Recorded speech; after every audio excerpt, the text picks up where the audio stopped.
I feel like I'm losing my mind. Mantul, mantap betul. Timnas Indonesia sudah dipastikan lolos ke putaran keempat kualifikasi Piala Dunia. Nah, negara mana aja yang kira-kira bakal skuad Garuda hadapi nanti? Wow, fakta baru terungkap.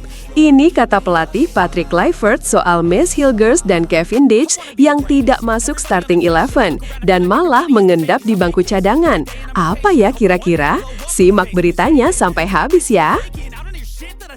Di FIFA Matchday September 2025 nanti, Ketua Umum PSSI Erick Thohir sudah umumkan siapa yang bakal jadi lawan Timnas Indonesia loh. Sepertinya persiapan untuk laga kualifikasi ronde keempat di Timur Tengah nih. Ikuti beritanya sampai selesai biar kamu nggak ketinggalan infonya. Tolong tekan tombol like dan subscribe agar kamu nggak ketinggalan berita Timnas Indonesia terupdate. Jangan lupa tekan juga tombol loncengnya ya. Terima kasih.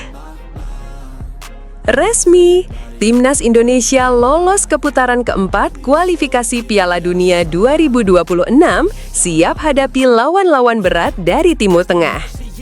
Timnas Indonesia akhirnya memastikan diri melaju ke putaran keempat kualifikasi Piala Dunia 2026 usai menumbangkan Cina 1-0 di Stadion Utama Gelora Bung Karno, SUBK Jakarta, Kamis 5/6/2025. Gol tunggal lewat eksekusi penalti dari Ole Romeni di menit ke-45 menjadi momen krusial yang mengantar skuad Garuda mengamankan 3 poin vital. Pasca kemenangan tersebut, Indonesia sempat harus menunggu hasil laga lain untuk memastikan tiket ke babak selanjutnya. Pasalnya, Bahrain yang masih berpeluang menyalip Indonesia di klasemen baru bertanding melawan Arab Saudi. Namun, harapan Bahrain pupus setelah dikalahkan The Green Falcons dengan skor 0-2 di Rifa lewat gol Musab Fahad Al-Juwair, 16 tahun, dan Abdurrahman Alobut, 78. Hasil ini menjadikan Indonesia dan Arab Saudi sebagai dua tim terakhir yang mengunci tempat di putaran keempat. Babak keempat kualifikasi ini dijadwalkan berlangsung pada Oktober 2025 dengan Arab Saudi dan Qatar kabarnya akan menjadi tuan rumah. Seiring dengan rampungnya sebagian besar pertandingan, daftar calon lawan Indonesia di babak berikutnya mulai mengerucut. Dan menariknya, seluruhnya berasal dari kawasan Timur Tengah. Berikut ini adalah tim-tim yang sudah dipastikan lolos. Grup A, Qatar dan Uni Emirat Arab. Grup B, Irak. Grup C, Arab Saudi dan Indonesia. Satu tiket tersisa dari grup B masih diperebutkan oleh Oman dan Palestina. Duel hidup mati akan terjadi pada Rabu 11 Juni 2025 dini hari WIB, di mana Palestina yang sepanjang kualifikasi menjadi tim musafir akan menjamu Oman di King Abdullah Stadium, Amman, Yordania. Laga ini akan menjadi penentu siapa yang menyusul Irak ke babak keempat. Dengan daftar calon lawan yang semakin jelas dan dominasi tim-tim kuat dari Timur Tengah, perjuangan Timnas Indonesia jelas tidak akan mudah. Namun, momen ini juga menjadi peluang emas untuk menunjukkan perkembangan sepak bola nasional di panggung internasional. Bagaimana menurut Anda peluang Indonesia melawan para raksasa Timur Tengah ini? Yuk kita berdiskusi secara sehat dan optimis menyambut laga-laga besar mendatang. Patrick Kluivert buka suara soal Mads Hilgers dan Kevin Dix dicadangkan. Kami adalah satu tim. Kemenangan tipis 1-0 atas Cina di Stadion Utama Gelora Bung Karno, Kamis 5/6/2025, mengantar Timnas Indonesia melaju ke putaran keempat kualifikasi Piala Dunia 2026. Namun di balik euforia, muncul perbincangan hangat soal keputusan pelatih Patrick Kluivert yang mencadangkan dua pemain bintang, Kevin Dix dan Mads Hilgers. Keputusan ini jadi sorotan publik karena Kluivert justru lebih memilih menurunkan sejumlah pemain lokal. Menanggapi hal tersebut dalam konferensi pers usai laga, pelatih asal Belanda itu memberikan penjelasan lugas.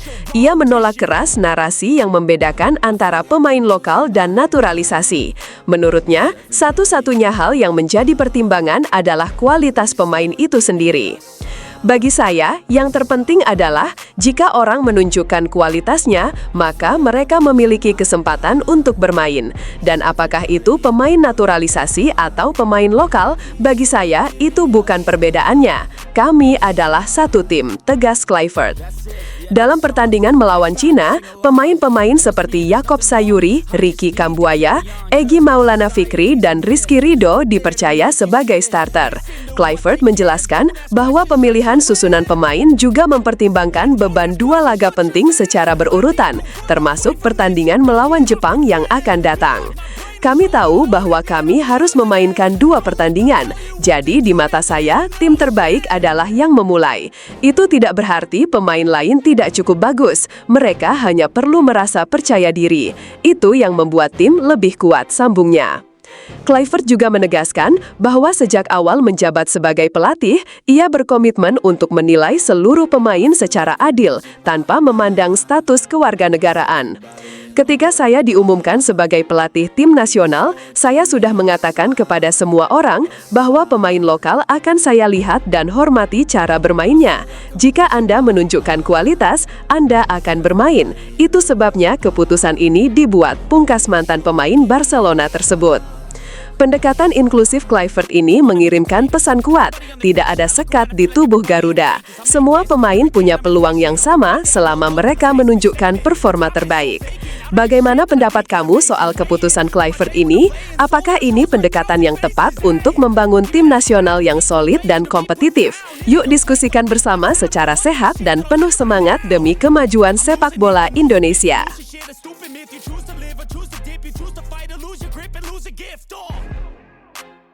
Resmi, Timnas Indonesia akan hadapi Lebanon dan Kuwait di FIFA Matchday September 2025. Setelah dipastikan melangkah ke putaran keempat kualifikasi Piala Dunia 2026, Timnas Indonesia tak mau kehilangan momentum. Ketua Umum PSSI Erick Thohir mengonfirmasi bahwa skuad Garuda akan menjalani laga uji coba melawan dua tim Timur Tengah pada FIFA Matchday September 2025, Lebanon dan Kuwait.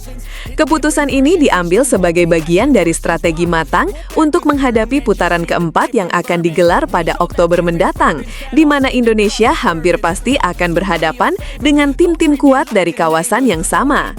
Langkah Indonesia menuju fase keempat sendiri dipastikan usai kemenangan tipis 1-0 atas Cina di Stadion Utama Gelora Bung Karno, Kamis 5 Juni 2025. Gol sematawayang dari Ole Romeni lewat eksekusi penalti menjadi penentu, dan kabar baik makin lengkap saat Bahrain kalah 0-2 dari Arab Saudi, memastikan Garuda mengunci satu tiket ke fase selanjutnya. Meskipun masih ada satu laga tersisa di putaran ketiga melawan Jepang pada 10 Juni di Suita City Stadium, agenda FIFA Matchday September menjadi krusial dalam menjaga ritme dan mematangkan strategi. Awalnya, PSSI sempat mengincar Malaysia sebagai lawan tanding, namun negara tetangga tersebut dikabarkan menolak karena tengah fokus pada kualifikasi Piala Asia 2027. Erick Thohir kemudian menegaskan, makanya kan September kita melakukan uji coba untuk melawan tim-tim dari sana, Lebanon dan Kuwait. Itu persiapannya. Harus optimis, ucapnya saat ditanya soal peluang Indonesia bertarung di Timur Tengah dalam putaran keempat. Hal ini tentu jadi bagian dari adaptasi, mengingat AFC kabarnya telah menunjuk Arab Saudi dan Qatar sebagai tuan rumah babak lanjutan kualifikasi. Selain dua negara tersebut, Uni Emirat Arab, Irak, serta pemenang duel antara Oman dan Palestina juga menjadi potensi lawan Indonesia nantinya. Uji coba melawan Lebanon dan Kuwait jelas bukan hanya formalitas. Ini menjadi panggung penting untuk mengukur kesiapan para pemain, mengasah taktik melawan gaya bermain khas Timur Tengah, dan menambah pengalaman bertanding di level yang lebih tinggi. Bagaimana menurutmu? Apakah uji coba melawan Lebanon dan Kuwait cukup untuk mematangkan langkah Indonesia menuju impian Piala Dunia 2026? Mari diskusikan bersama dengan semangat membangun, karena #Garuda menuju dunia bukan lagi mimpi. Reaksi berkelas Erick Thohir terkait Arab Saudi dan Qatar jadi tuan rumah putaran keempat kualifikasi Piala Dunia 2026. Kabar Arab Saudi dan Qatar yang ditunjuk sebagai tuan rumah putaran keempat kualifikasi Piala Dunia 2026 mendapat tanggapan elegan dari Ketua Umum PSSI Erick Thohir. Meskipun PSSI sebelumnya turut mengajukan Indonesia sebagai kandidat tuan rumah, Erick menyambut keputusan AFC dengan kepala tegak dan semangat pantang menyerah. Sementara AFC dikabarkan menunjuk Arab Saudi dan Qatar sebagai tuan rumah putaran keempat, Erick Thohir menanggapi hal ini dengan optimisme. Baginya, bermain di wilayah lawan bukan alasan untuk gentar, apalagi timnas punya kenangan manis di sana.